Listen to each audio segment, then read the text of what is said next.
आग लग गई, आग। सारा गांव जल रहा है, पूरा गांव मर गया, सब तहस नहस हो गया।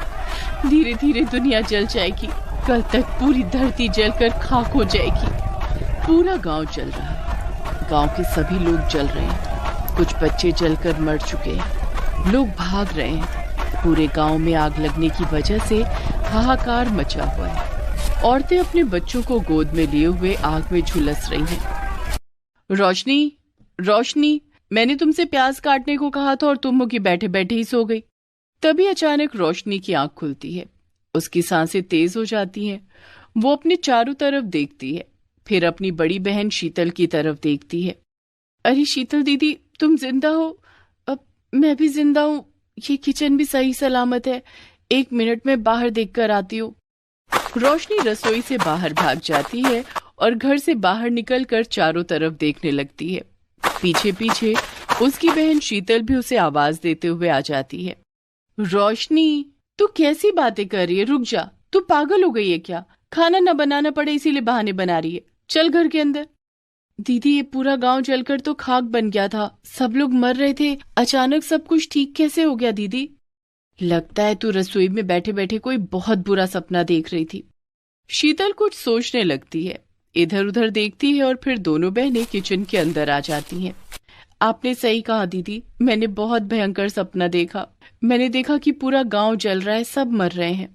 तेरी शादी अमीर घर में हुई है, तुझे एसी में रहने की आदत हो गई है, इसलिए गरीब की रसोई में तुझे ऐसा महसूस होता है जैसे कि तू किसी आग की भट्टी के अंदर बैठी हुई है। मैंने सही कहा ना? हाँ दीदी, आपने बिल्कुल सही कहा। आपकी रसोई में इतनी गर्मी है कि आदमी 10 मिनट रुक जाए तो उबल जाए। मैं जा रही हूँ यहाँ से। आपको इतनी गर्मी में काम करने की आदत हो तो आप करो, मैं नहीं झेल सकती। पूरा शरीर पसीने से भीग चुका है मेरा। रोशनी का गर्मी से बुरा हाल था, पूरे घर में हंगामा मचा रखा था उसने। रोशनी की बहन शीतल अकेले रसोई में खाना बनाती रहती, लेकिन किसी से कोई शिकायत नहीं करती। अरे रोशनी, खाना बन गया है, कम से कम खाना तो परोस ही सकती हो। हाँ, इतनी मदद तो मैं कर ही सकती हूँ आपकी। शीतल रसोई घर से सारा खाना बाहर ले आती है। रोशनी खाना परोस ही रही थी कि तभी वो सारा खाना लेकर गिर जाती है और बेहोश हो जाती है। सारा खाना जमीन पर गिर जाता है। अरे, ये अचानक हमारी साली साहिबा को क्या हो गया? बेचारी को गर्मी में रहने की आदत नहीं है, पारा 50 डिग्री के आसपास पहुंच चुका है। अरे, इतनी गर्मी में जब हम लोगों का हाल बेहाल हो चुका है तो रोशनी बिटिया का तो क्या ही कहना। उसकी तो इतनी गर्मी में रहने की आदत भी नहीं है। शीतल, इसके मुंह पर पानी डालो, मैं भागकर डॉक्टर साहब को बुलाकर लाता हूँ। शीतल अपनी बहन रोशनी के मुंह पर पानी डालती है, लेकिन उसे होश नहीं आता। ये क्या हुआ?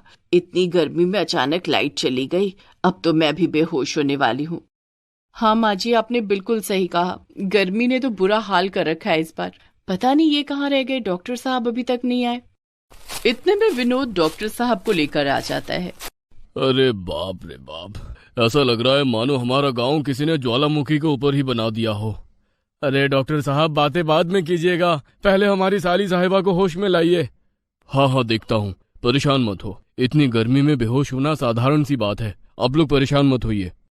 डॉक्टर साहब रोशनी का चेकअप करते हैं और उसे इंजेक्शन लगाते हैं। थोड़ी देर बाद उसे होश आ जाता है। दीदी, मैं फिर से बेहोश हो रही हूँ, मुझे बचा लो, मुझे बहुत गर्मी लग रही है, मुझे अपने घर जाना है। देखिए, इन्हें तुरंत ग्लूकोज चढ़ाना होगा। इसके शरीर में जरा सा भी ग्लूकोज नहीं बचा है, इसकी हालत बहुत ज्यादा खराब हो सकती है। अरे जो करना है जल्दी कीजिए डॉक्टर साहब, इसे आपकी क्लिनिक में ले चलते हैं। अरे नहीं नहीं, मेरी क्लिनिक में भी तो गर्मी है, लाइट भी नहीं आ रही है। ये तो अच्छा हुआ कि विनोद मुझे यहाँ ले आया। अरे डॉक्टर, तो जल्दी करो ना। हाँ हाँ, मैं अभी फोन करके सारा सामान अपने कंपाउंडर से यही मंगवा लेता हूँ। दीदी दीदी, डॉक्टर साहब, जीजा जी, मुझे लगता है मैं नहीं बच पाऊंगी। मुझे सांस लेने में तकलीफ हो रही है।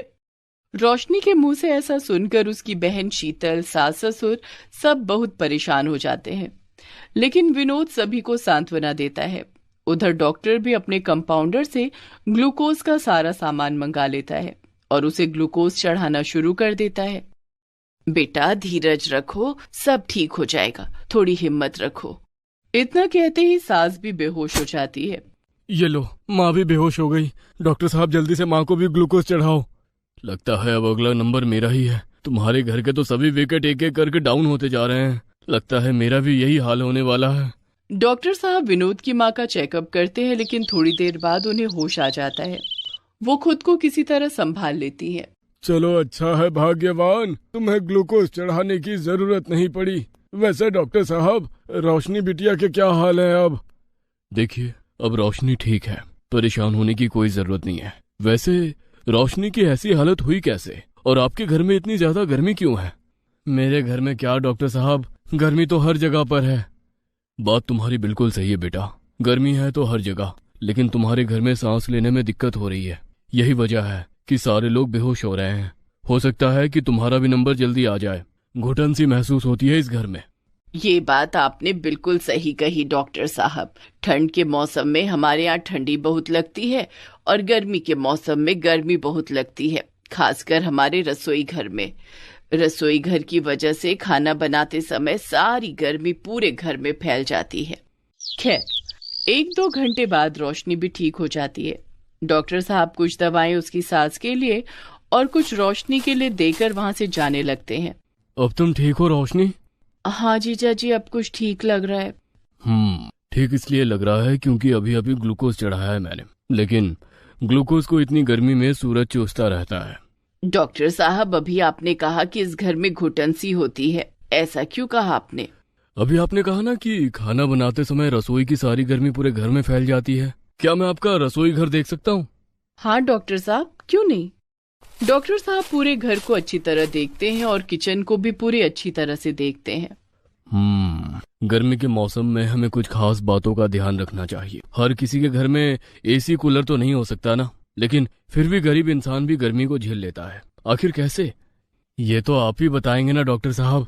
देखिए, सबसे पहले अपने घर का ही इलाज करवा लो, उसके बाद तुम्हारे घर में किसी को भी इलाज कराने की जरूरत नहीं पड़ेगी। किचन की खिड़कियां हमेशा खुला रखो ताकि अंदर की गर्म और दूषित हवा बाहर निकलते रहे। किचन के बाहर वाली दीवार बहुत कमजोर हो गई है, इसलिए सारी गर्मी सोख लेती है। उसे सफेद कलर से पेंट करवा दो या फिर हरी घास जैसा कुछ लगवा दो। और सबसे खास बात, घर की छत पर हर शाम को ढेर सारा पानी डाला करो, खासकर किचन की छत पर। ठीक है डॉक्टर साहब, आपने जैसा कहा मैं वैसा ही करूंगा। ये बात तो मुझे भी कई दिनों से खटक रही है कि घर के अंदर से बाहर का हवा निकलने का कोई साधन नहीं है। मैं कल ही किचन के अंदर एक एग्जॉस्ट फैन लगवा लेता हूँ और किचन में एक कूलर भी रख देता हूँ। तूने बिल्कुल सही कहा बेटा। हम लोग तो हमेशा अपने कमरे में रहते हैं, आंगन में रहते हैं या छत पर रहते हैं, पर हमारी बहू हमेशा किचन में रहती है। बहू के बारे में हमने कभी नहीं सोचा। हम अपने घर के चारों तरफ पेड़ पौधे लगाएंगे और उन पेड़ पौधों पर खूब सारी पानी डालेंगे, जिससे हवा गीली गीली पेड़ पौधों से टकराकर ठंडी होकर हमारे घर के अंदर आएगी। ये बड़ी अच्छी बात कही आपने। खैर, अब मैं चलता हूँ। अगर आप लोग अपनी रसोई का ख्याल रखेंगे तो मेरी जरूरत किसी को नहीं पड़ेगी। डॉक्टर साहब इतना कहकर वहां से चले जाते हैं। इसके बाद विनोद अपने घर के चारों तरफ घास, पेड़ पौधे लगवा देता है और रसोई की दीवारों में कई जगह छेद करके एग्जॉस्ट फैन लगा देता है, जिससे अब बाहर की गर्म हवा पेड़ पौधों से टकराकर ठंडी होकर रसोई के अंदर आने लगती है और रसोई के अंदर का टेम्परेचर पहले से बहुत कम हो जाता है। अरे वाह, अब तो इस रसोई घर में ठंडक आने लगी। हाँ दीदी, ये तो कमाल हो गया। आज से मैं भी इस रसोई में आपकी मदद करूंगी। सुहानी जॉब से आते ही सीधा रसोई में घुस गई। क्या बात है सुहानी, आज तुमने ऑफिस से आने में बहुत देर कर दी। तुम्हें पता था ना कि मेरी कुछ सहेलियां आने वाली हैं, तो तुम्हें रसोई का सारा काम करना है, फिर भी तुमने इतनी देर कर दी। हाँ भाभी, वो आज ऑफिस में ना एक्स्ट्रा काम था, इसी वजह से लेट हो गई। बहू, सुहानी को एक गिलास पानी तो पीने दो, तुम तो आते ही शुरू हो गई। माँ जी, आप तो ऐसे कह रही हैं जैसे कि मैं ही घर की नौकरानी हूँ और सारे काम मैं ही करूंगी। अरे जब आप दोनों इस घर में रहते हो तो घर का काम भी तो करोगे या कोई बाहर से करने आएगा? मैं भी तो पूरा दिन घर में काम करती हूँ, 1 सेकंड की भी फुर्सत नहीं है मुझे। अब मेरे पास इतना टाइम नहीं है, मैंने सब्जी बना दी है। सुहानी जाकर पहले रोटियां सेक लो, मेहमान आते ही होंगे। हाँ, मैं जाती हूँ भाभी। अक्सर ही ऐसा होता था। मंजू सुहानी को बहुत तंग करती थी। सुहानी अपनी नौकरी के साथ साथ घर के और रसोई के सारे काम निपटाती थी। घर में जब भी कोई मेहमान आता, सुहानी अकेली ही रसोई में लगी रहती। मंजू उसके पास तक नहीं फटकती थी। रोजाना घर के सारे काम सुहानी के ऊपर ही थे। दिन भर वो बाहर की नौकरी करती थी और शाम को घर की नौकर बन जाती थी। मंजू दिन भर के सारे जूठे बर्तन इकट्ठे करके रसोई में ढेर लगा देती। शाम को रसोई की हालत ऐसी होती थी कि पानी का एक गिलास भी सुहानी को साफ दिखाई नहीं देता था। पूरी रसोई में जूठे बर्तन फैले होते थे। सुहानी को पता होता था कि उसे सुबह जल्दी ऑफिस निकलना है, इसलिए वो रात को सारे बर्तन करके रसोई पूरी साफ करती थी। सुहानी की माँ बीमार रहती थी और भाई उस पर ध्यान नहीं देता था क्योंकि वो मंजू के वश में था और मंजू की ही सुनता था। बच्चे भी अपनी माँ का ही कहना मानते थे और ज्यादा से ज्यादा बर्तन जूठे कर देते थे। सारे बर्तन करने के बाद सुहानी ढेरों कपड़े धोती थी। साफ सफाई करके घर को संभाल कर तब कहीं जाकर सुबह के 5 बजे सुहानी बिस्तर पर लेटती थी और फिर थोड़ी देर सोकर जल्दी जल्दी तैयार होकर ऑफिस भागती थी, पर वहां भी उसे डांट पड़ जाती थी। क्या बात है सुहानी, तुम आज ऑफिस फिर लेट आई हो? ऐसा कब तक चलेगा? सॉरी सर, वो कुछ नहीं सुनना मुझे, तुम कहीं और नौकरी ढूंढ लो। हमें तुम्हारे जैसे लेट स्टाफ की जरूरत नहीं है। सॉरी सर, मैं पूरी कोशिश करूंगी कि मैं टाइम पर आऊं। ठीक है, अगर आइंदा तुम लेट आई तो मुझे तुम्हें नौकरी से निकालने में देर नहीं लगेगी। सुहानी की आंखों में आंसू थे। वो घबरा गई थी। वो बेचारी भी क्या करती, जॉब के साथ साथ उसके ऊपर घर के काम का प्रेशर था। अब तो सुहानी और ज्यादा परेशान रहने लगी। ऑफिस का सारा दिन काम, शाम को घर का सारा काम, सुबह जल्दी जल्दी काम समेट कर टाइम पर ऑफिस पहुंचना, इससे सुहानी की तबीयत खराब रहने लगी। तेज बुखार में भी वो ऑफिस के साथ साथ घर के सारे काम करती रहती। सुहानी बेटा, तुझे बहुत तेज बुखार है, ला मैं थोड़ा काम करवा दूं, तू टाइम से सो जा, रात के 11 बज रहे हैं। माँ, नहीं, तुम्हारी तबीयत पहले ही खराब रहती है, तुम पानी में हाथ डालोगी तो तुम्हें खांसी हो जाएगी। मैं कर लूंगी माँ, कोई बात नहीं, थोड़े से ही तो बर्तन है, मैं जल्दी जल्दी करके सो जाऊंगी। और वैसे कल मेरी छुट्टी है, कल संडे है ना, तो कल थोड़ी ज्यादा देर तक सो जाऊंगी। सुहानी को लग रहा था कि अगले दिन इतवार है तो उसे थोड़ा आराम मिल जाएगा, पर सुबह सुबह ही उसकी भाभी ने उसे जगा दिया। सुहानी, ओ सुहानी, आज की तेरी छुट्टी है, चल सारे घर का झाड़ू पोछा करके सारी अलमारियां समेट ले, और आज रसोई को पूरा साफ करना है। रसोई के ऊपर की अलमारियां बहुत गंदी हो रही हैं। रोशनी, मैंने तुमसे प्याज काटने को कहा था और तुम मुझे बैठे बैठे ही सो गई। तभी अचानक रोशनी की आंख खुलती है। उसकी सांसें तेज हो जाती हैं। वो अपने चारों तरफ देखती है, फिर अपनी बड़ी बहन शीतल की तरफ देखती है। अरे शीतल दीदी, तुम जिंदा हो? अब मैं भी जिंदा हूँ, ये किचन भी सही सलामत है, 1 मिनट में बाहर देख कर आती हूँ। रोशनी रसोई से बाहर भाग जाती है और घर से बाहर निकलकर चारों तरफ देखने लगती है। पीछे पीछे उसकी बहन शीतल भी उसे आवाज देते हुए आ जाती है। रोशनी, तू कैसी बातें कर रही है? रुक जा, तू पागल हो गई है क्या? खाना न बनाना पड़े इसीलिए बहाने बना रही है, चल घर के अंदर। दीदी, ये पूरा गांव जलकर तो खाक बन गया था, सब लोग मर रहे थे, अचानक सब कुछ ठीक कैसे हो गया दीदी? लगता है तू रसोई में बैठे बैठे कोई बहुत बुरा सपना देख रही थी। शीतल कुछ सोचने लगती है, इधर उधर देखती है और फिर दोनों बहनें किचन के अंदर आ जाती हैं। आपने सही कहा दीदी, मैंने बहुत भयंकर सपना देखा। मैंने देखा कि पूरा गांव जल रहा है, सब मर रहे हैं। तेरी शादी अमीर घर में हुई है, तुझे एसी में रहने की आदत हो गई है, इसलिए गरीब की रसोई में तुझे ऐसा महसूस होता है जैसे कि तू किसी आग की भट्टी के अंदर बैठी हुई है। मैंने सही कहा ना? हाँ दीदी, आपने बिल्कुल सही कहा। आपकी रसोई में इतनी गर्मी है कि आदमी 10 मिनट रुक जाए तो उबल जाए। मैं जा रही हूँ यहाँ से। आपको इतनी गर्मी में काम करने की आदत हो तो आप करो, मैं नहीं झेल सकती, पूरा शरीर पसीने से भीग चुका है मेरा। रोशनी का गर्मी से बुरा हाल था, पूरे घर में हंगामा मचा रखा था उसने। रोशनी की बहन शीतल अकेले रसोई में खाना बनाती रहती, लेकिन किसी से कोई शिकायत नहीं करती। अरे रोशनी, खाना बन गया है, कम से कम खाना तो परोस ही सकती हो। हाँ, इतनी मदद तो मैं कर ही सकती हूँ आपकी। शीतल रसोई घर से सारा खाना बाहर ले आती है। रोशनी खाना परोस ही रही थी कि तभी वो सारा खाना लेकर गिर जाती है और बेहोश हो जाती है। सारा खाना जमीन पर गिर जाता है। अरे, ये अचानक हमारी साली साहिबा को क्या हो गया? बेचारी को गर्मी में रहने की आदत नहीं है, पारा 50 डिग्री के आसपास पहुंच चुका है। अरे, इतनी गर्मी में जब हम लोगों का हाल बेहाल हो चुका है तो रोशनी बिटिया का तो क्या ही कहना, उसकी तो इतनी गर्मी में रहने की आदत भी नहीं है।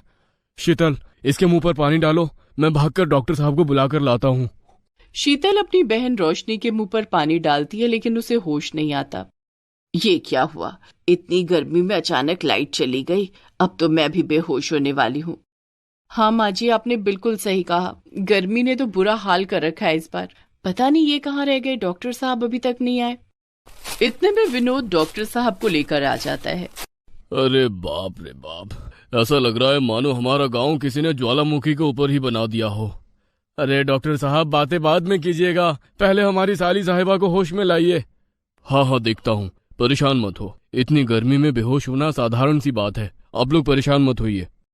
डॉक्टर साहब रोशनी का चेकअप करते हैं और उसे इंजेक्शन लगाते हैं। थोड़ी देर बाद उसे होश आ जाता है। दीदी, मैं फिर से बेहोश हो रही हूँ, मुझे बचा लो। मुझे बहुत गर्मी लग रही है, मुझे अपने घर जाना है। देखिए, इन्हें तुरंत ग्लूकोज चढ़ाना होगा। इसके शरीर में जरा सा भी ग्लूकोज नहीं बचा है। इसकी हालत बहुत ज्यादा खराब हो सकती है।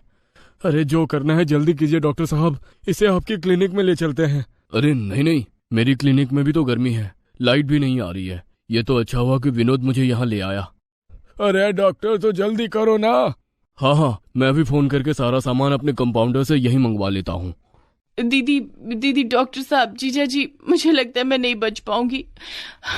मुझे सांस लेने में तकलीफ हो रही है।